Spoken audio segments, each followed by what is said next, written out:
A Rádio USP apresenta Programa Universidade 93,7.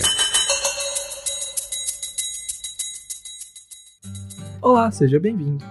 Meu nome é Rafael Duarte Oliveira Venâncio e você está prestes a ouvir uma peça radiofônica da série Seleção Paulista dos Craques de Outrora, um storytelling de futebol para rádio e mídias sonoras. Mas o que seria essa série? Seleção Paulista dos Craques de Outrora? Bom, eu sou pós-doutorando do Departamento de Cinema, Rádio e Televisão e do Programa de Pós-Graduação em Meios e Processos Audiovisuais da Escola de Comunicações e Artes da Universidade de São Paulo, ECA USP. Meu pós-doutorado se intitula Futebol não é só no gramado, a narrativa no radiodrama esportivo de Estevan San Girardi, tendo como supervisor o professor Dr. Eduardo Vicente. Ora, tendo o mote posto inverso pelo jingle de abertura do show de rádio, que afirma que o futebol não é só no gramado, eu quis demonstrar que Estevan San Girardi e sua equipe desenvolveram uma narrativa inteira, com personagens e mundos possíveis, unindo elementos performativos da tradição humorística do rádio brasileiro, da cena radiodramática paulistana e da comunicação esportiva e do próprio futebol em si. Para minha reflexão teórica, eu utilizei teóricos da dramaturgia, da pragmática, da narratologia, da psicanálise, e eu verifiquei como Estevan San Girardi construiu um rádio de autor que coloca o futebol enquanto uma centralidade de mordidura, e um tecido ficcional que trabalha o real, o verossímil, o imaginado e o inventado, sem distinção alguma. Assim, um dos meus resultados de pesquisa é essa série radiofônica, Seleção Paulista dos Craques de Outrora, onde coloco à prova o que encontrei na minha pesquisa de pós-doutorado, bem como coloco em prática aquilo que teorizei e refleti de acordo com o meu olhar de mundo. Para mim, Estevan San Girardi foi um dos pioneiros do rádio de algo que chamam nos estudos ficcionais de processo historicizante. Sim, historicizante de história com E, para distinguir daquele historicizante da famosa história com H. A palavra história, com E, representa a tradução possível do inglês story, que indica as narrativas que necessariamente não são históricas, englobando algum grau que seja de ficção, seja de subjetividade ou mesmo de imaginação. O processo historicizante seria você observar a história com H e fazer uma história com E. Tem gente que chama isso de ficção histórica, mas eu acho até válido. No entanto, vale a pena retomar o uso da palavra história com E. É algo importante num mundo cada vez mais carente de narrativas. Isso faz essa minha ideia de processo historicizante entrar no campo dos estudos do storytelling, que para muitos foi fundado por Walter Benjamin em seu texto O Narrador, que em inglês é chamado de The Storyteller, ou seja, o contador de histórias. Assim, Estevan San Girardi fez um processo historicizante no show de rádio, porque ele conta, usando o radiodrama movido por personagens que são mascotes sonoros dos times de futebol de São Paulo, fatos ocorridos no jogo de futebol que acabara de acontecer. Algumas vezes, o show de rádio era transmitido no intervalo, contando as interações dos personagens sobre os eventos do primeiro tempo. Era uma maneira muito dinâmica de fazer rádio esportivo, e especialmente fazer jornalismo esportivo. Na minha opinião, Estevan San Girardi e equipe foram para o rádio que Tomás Mazzoni, Nelson Rodrigues, Mário Filho, Armando Nogueira, José Roberto Toreiro foram para o texto escrito de futebol. Todos são grandes exemplos do que chamamos normalmente de cronistas esportivos. No entanto, para o meu pós-doutorado, não bastava estudar o show de rádio Estevan San Girardi e teorizar isso de processo historicizante. Eu precisava fazer esse storytelling sonoro. Eu precisava criar essas histórias com E sobre o futebol. Eu penso em 4 motivos, 4 justificativas provocadoras. Programa Universidade 93,7. Primeiro, isso era necessário para mostrar que o processo não era simplesmente uma genialidade autoral do Estevan San Girardi, mas sim um procedimento, quase uma estilística, logo possível de ser encontrada em mais autores, bem como repetida. Segundo, isso era necessário para mostrar que a mídia sonora está mais viva do que nunca. Desde o meu doutorado, que eu defendi na ECA USP em 2013, defendo que o rádio não morreu. O aparelho de rádio pode morrer, mas o rádio como linguagem midiática sobreviverá sempre. Basta ver os podcasts de agora. Terceiro, isso era necessário, né? É necessário que é possível fazer ficção sonora. Que esse mundo de ficção sonora, de radiodrama, não é restrito àquela era de ouro do rádio dos anos 30, dos anos 40 do século passado, né? As suas radionovelas, tudo. É possível produzir e ouvir personagens ficcionais no século XXI, seja no rádio, seja nos podcasts. E por fim, um quarto motivo, a ficção esportiva. Para mim hoje o futebol, melhor dizendo, o jornalismo esportivo de futebol está dominado por duas tendências. De um lado, pelas brigas de opinião vazia das mesas redondas. De outro lado, pelos números sem sentido de biometrias ou de jogadas táticas. Parece que aquela poesia dos cronistas esportivos não tem mais espaço.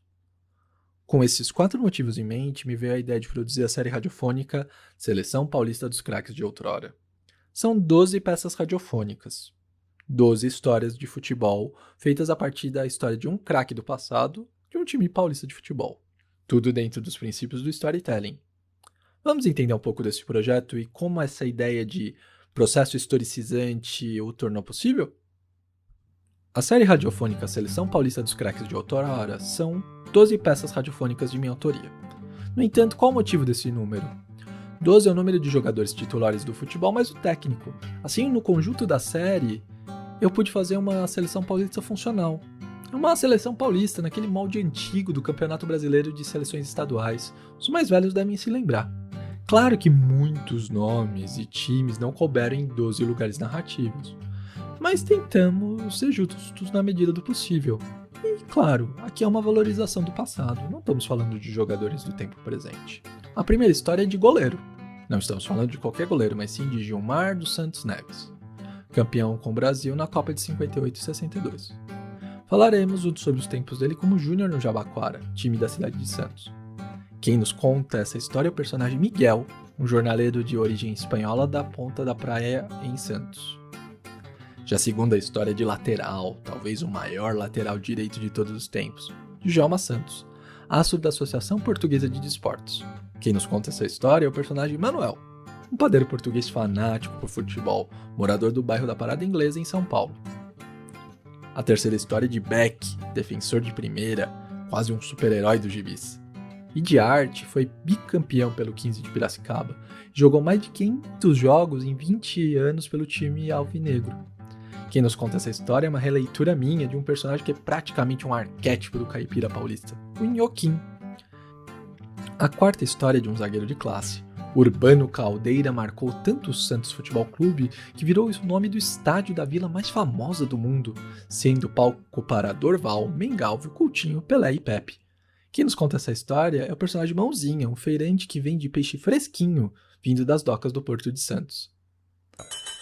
Programa Universidade 93,7. Chegamos na quinta história da nossa série. Ela é de um século atrás, quando o volante ainda se chamava Center Half. E não vamos falar de qualquer camisa 5, não. Vamos falar de um que foi ídolo do Corinthians, capitão da seleção brasileira e que ainda desafiou o presidente da República em um jogo de futebol. Seu nome? Amilcar Barbuy. Quem nos conta essa história é o personagem Cigarrinho, um tributo a malandros paulistas famosos e todos corintianos do rádio brasileiro. A sexta história é de um pioneiro esquecido. Miguel do Carmo é considerado o primeiro jogador negro do futebol brasileiro, além de fundador da Associação Atlética Ponte Preta da cidade de Campinas. Quem nos conta essa história é o personagem Pedro, um mascate motorizado. Já a sétima história também nos fornece um lado diferente da introdução do futebol no Brasil e no estado de São Paulo. Vamos falar de Hans Noblin, um ponta que veio da Alemanha e não só fundou 2 times campeões paulistas, o Internacional de São Paulo e o Germânia, como criou o primeiro campeonato de futebol do Brasil. Quem nos conta essa história é o personagem Heinrich, um cantineiro alemão do bairro paulistano de Pinheiros.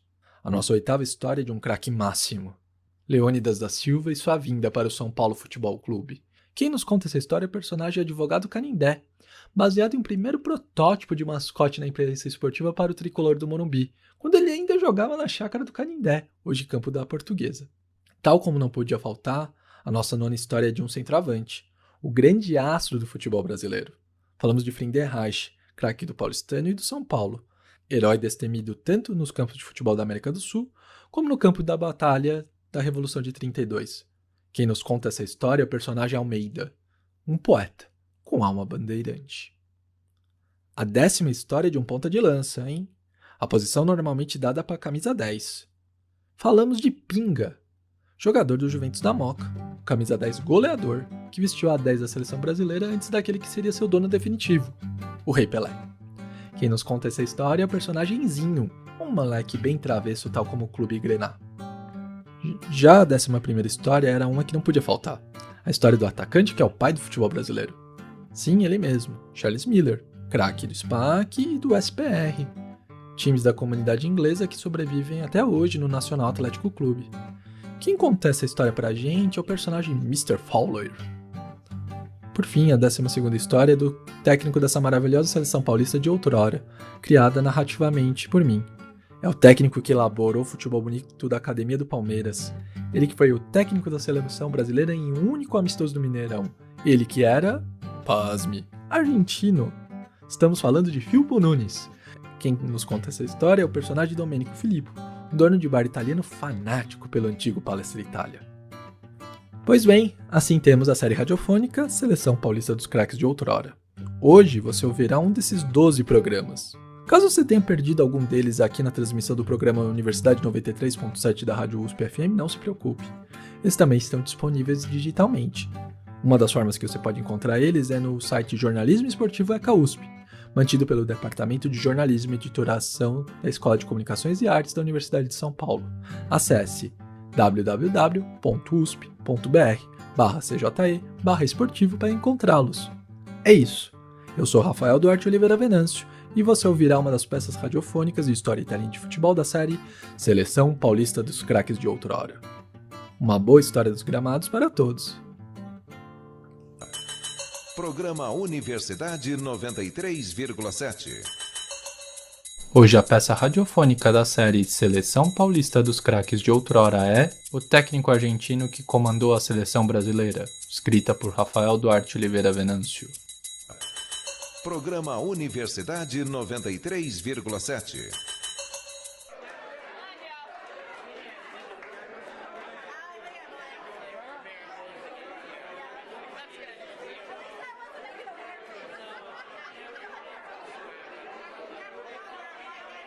Ma che, você qui novamente? Vejo che non resiste a comida di me bar. Sì, sì, è una cantina, ma è tutta la mesma cosa, ma mi dica com'è bene. Buono, buono, isso che aqui importa no bar do Domenico Filippo. Quer saber o segredo da porpetta então?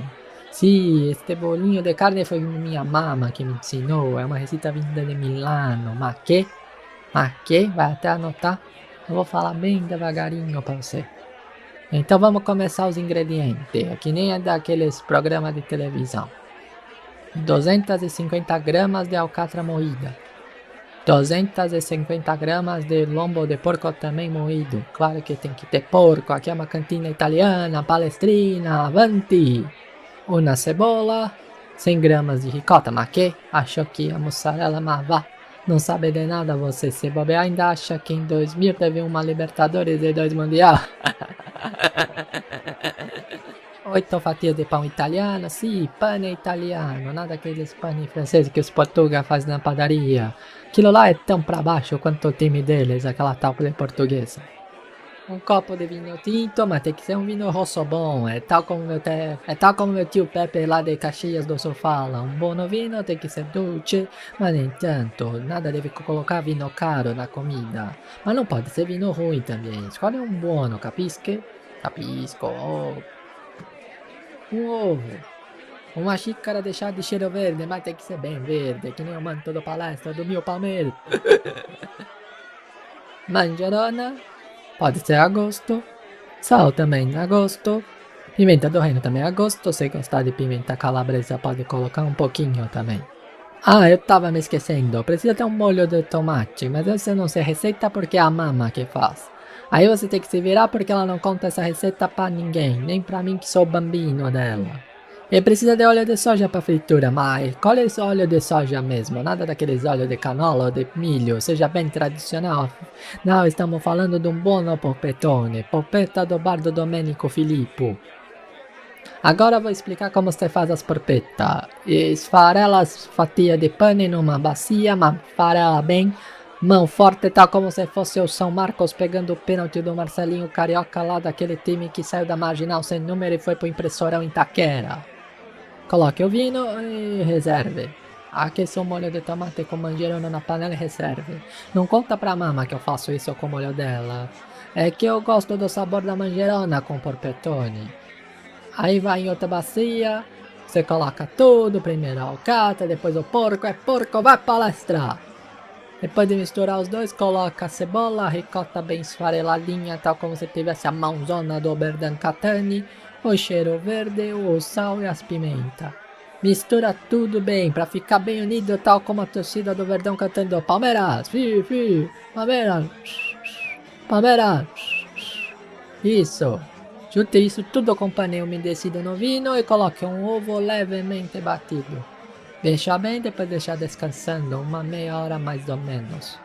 Passou a meia hora, você pode enrolar as porpetas e fritar em óleo bem quente, tá? Mas bem quente mesmo, capisque?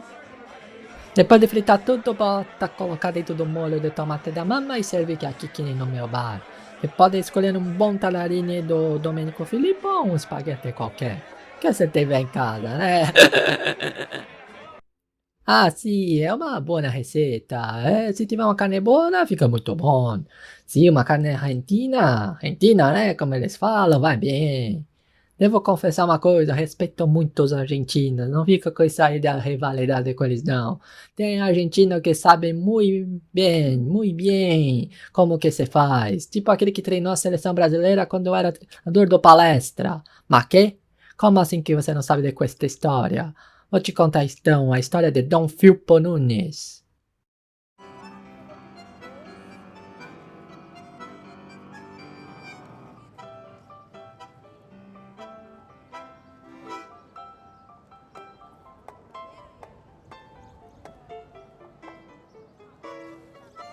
Filippo, não é Filippo que nem eu, é Filippo Nunes, nasceu na Argentina, claro, né? Eu falei que ele era argentino, você acreditou em mim. Ele nasceu em Buenos Aires e chegou a jogar futebol por um time famoso lá de antigamente, o Estudiantil Porteño. Teve sua primeira chance no futebol aos 14 anos de idade, substituindo jogadores convocados para defender a seleção da Argentina, então vice-campeão do mundo na Copa de 34 na Itália da minha mama. Não fez muito sucesso como jogador e aos 30 anos de idade começou a ser um treinador andarilho. Treinou times da Argentina, do Chile, do Equador, do Peru, Bolívia por quase 10 anos antes de chegar aqui no Brasil. Foram quase 5 anos de Brasília treinando times como São Bento de São Caetano do Sul, Guarani de Campinas, Atlético Paranaense, Jabaquara de Santos, América de São José do Rio Preto, até mesmo o Cruzeiro, o Palestra Itália lá de Minas. E ele treinou o Cruzeiro de graça, hein? Por indicação pelo aquele técnico mítico, Martim Francisco. No entanto, foi em 1959, com 39 anos de idade, que Filippo Nunes ficou conhecido no mundo do futebol brasileiro com a Portuguesa Santista. É que na época tinha uma tal de fita azul, era um título de honra que a antiga CBD, que regulava o futebol brasileiro antes da CBF, concedia aos clubes de futebol que voltavam invictos ao Brasil após uma excursão internacional, né? Junto com a premiação da CBF, a fita azul ganhava grande destaque naquele jornal do Gazeta Esportiva. Lembra? Um dos mais famosos do jornalismo esportivo. Lembra da Gazeta? Aquilo era o jornal do Tomás Mazzoni. Então, voltando. Então, nos anos 50, apenas a Portuguesa de Desportos, em 1951, 53 e 54, tinha ganho a fita azul. Peraí, não, os corintianos também ganharam a fita azul em 52, mas deixa isso pra lá. Em 59 foi a vez da Portuguesa Santista, sendo a primeira vez que foi uma fita azul 100%, invicta e sem empates. Foram 15 vitórias em 15 jogos. Só deu uma fama instantânea ao Filippo Nunes, que ganhou o apelido de El Bandoneon, um instrumento musical de tango. Os times dele parecia que jogavam por música argentina, né? Não uma tarantela, música argentina mesmo, um tango. Como foi perguntado sobre qual era o seu sistema tático, ele dizia que era pim-pá-pum-gol, pim-pá-pum-gol, ou seja, jogar em velocidade, tocar de primeira, chegar chutando pro gol. Em 1964, meu Palestra, o Palmeiras, resolveu contratá-lo. Era um péssimo campeonato paulista de calcio. O campeonato paulista de futebol não estava bom pro Palmeiras. E ele não só recuperou nosso time, como ganhamos um vice-campeonato. No começo de 1965, fomos campeões do Rio-São Paulo, vencendo os 2 turnos sem necessidade de ter final. Foram 16 jogos com apenas uma derrota diante daquele Flamengo lá no Rio de Janeiro. Foram 49 gols a favor e 20 contra apenas. Para você ter uma ideia, o saldo do meu palestra era o melhor de todos, certo? 29 gols positivos. Sabe de quem era o segundo?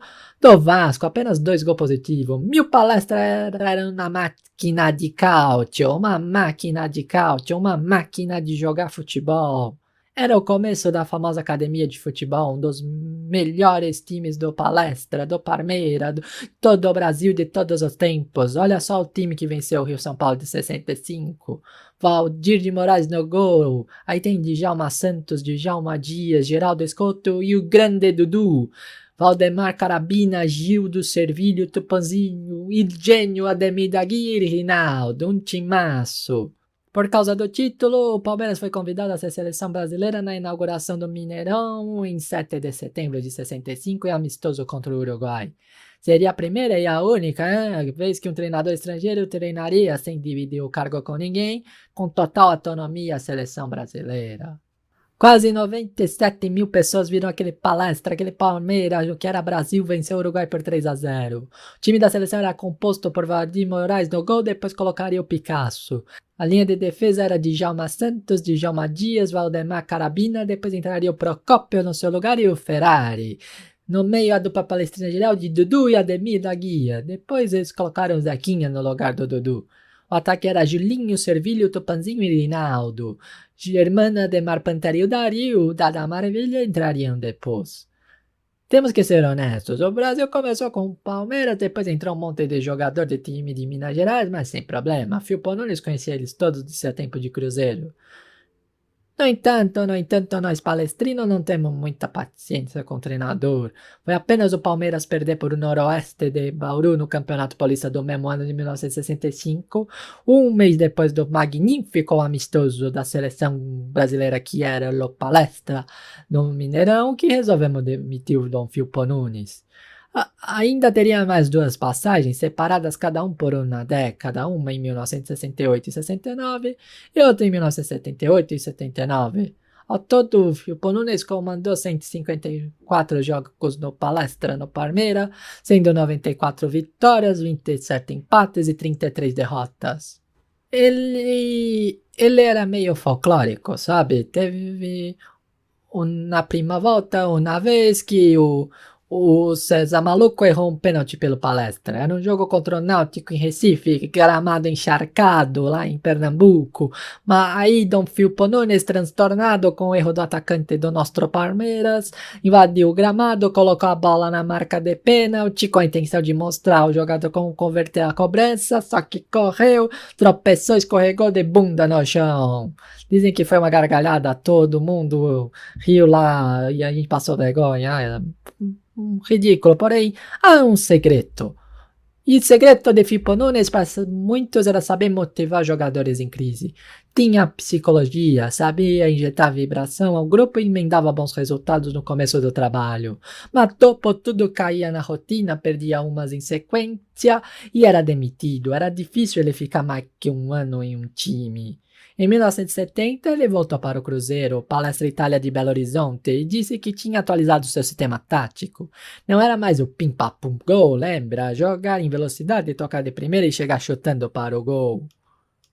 Agora o Cruzeiro ia jogar naquilo que Filippo Nunes chamava de carrossel. A bola tinha que ficar sendo tocada de um lado para o outro, enquanto todos os jogadores se movimentavam trocando posição. Mas que os jornalistas mineiros acharam aquilo loucura, até apelidaram o carrossel de carroção. Imagina a risada boa que Dom Filippo Nunes deu quando 4 anos depois, em 1974, veio a Holanda na Copa do Mundo e encantou todos com o carrossel holandês, eliminando o Brasil do Zagallo. Esta era questa história que eu queria contar. Buon Natal como un buono porpetone. Dom Filippo ha molto. 1999 que ele morreu. Morava nas dependências de um projeto no bairro de Heliópolis, Queens, São Paulo. Ele treinava um time de meninas carentes na escolinha de futebol de Heliópolis. Seu último emprego foram uns 2 anos antes no time de futebol feminino do Palmeiras, do Palestra. Seu legado continua lá em Heliópolis. Ele parece virou nome do centro esportivo que fica na rua Freire Breiner, Centro Esportivo Filpo Nunes. Acho que ele ficaria feliz, afinal ele mesmo sendo argentino sempre amou o Brasil. Ele tinha duas frases famosas, uma era "eu só saio desta terra com os pés pra frente num caixão", e outra ainda mais importante, ele é um argentino que falava "o futebol brasileiro é por dom de Deus superior a de qualquer outro país". Pio Bello, não? Deixa eu voltar aqui que as coisas no bar estão ficando atrasadas. Me conta quando fizer as porpetas em casa. E não se esqueça da dica de vinho do tio Pepe de Caxias.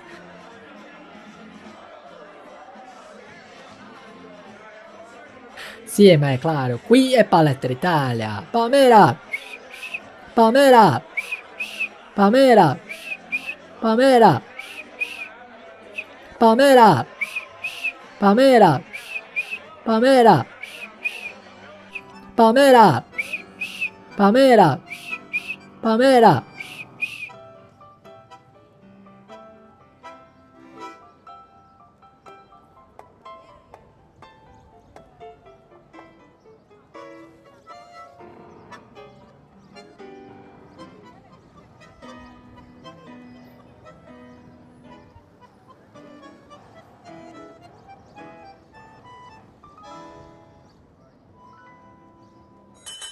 Programa Universidade 93,7.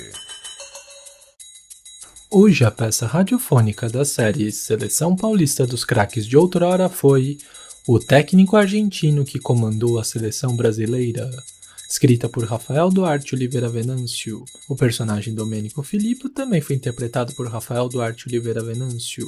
De fundo, os sons foram produzidos e veiculados com licença Creative Commons pelos usuários DeletedUser7146007 e Dorhel do site freesound.org, com edição e design de som de Rafael Duarte Oliveira Venâncio. Programa Universidade 93,7.